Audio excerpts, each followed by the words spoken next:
Not everyone's opinion deserves space in your head.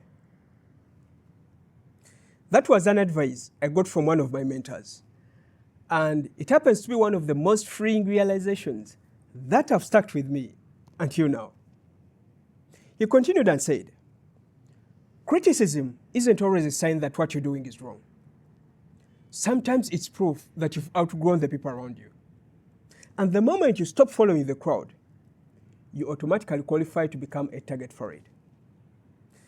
Take this for an example. When you think differently, you confuse the people around you. When you move with discipline, you expose those who are not. And when you stay focused, you threaten those who live in distraction.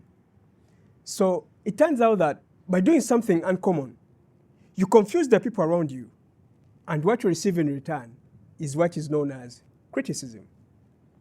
Let me break it down even more further.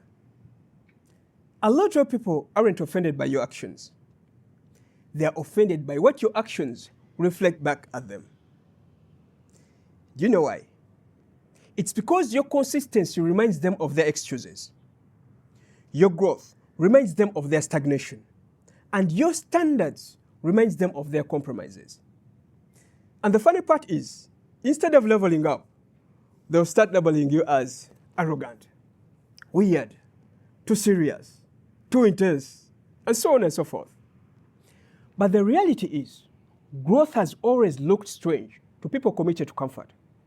So if you choose to spend the rest of your life well trying to be liked by everyone else, you're betraying yourself. Actually, that's a price too expensive to pay. See, life has taught me that maturity is learning whose voice actually matters. And everyone else, that's background noise. Listen, you don't need validation from people who don't live the kind of life you want. Because respect is earned from alignment, not availability. And the higher you'll go, the more selective you become. Not just with your circle, but with your attention. Because attention is energy. And where you place it, it shapes who you become. So stop shrinking to make small minds comfortable. Stop over-explaining yourself to people committed to misunderstanding you. Let them talk. Let them doubt you. Let them laugh, because you're not here to blend in. You're here to build something meaningful. And every person who ever rose above average had to first get comfortable with being misunderstood.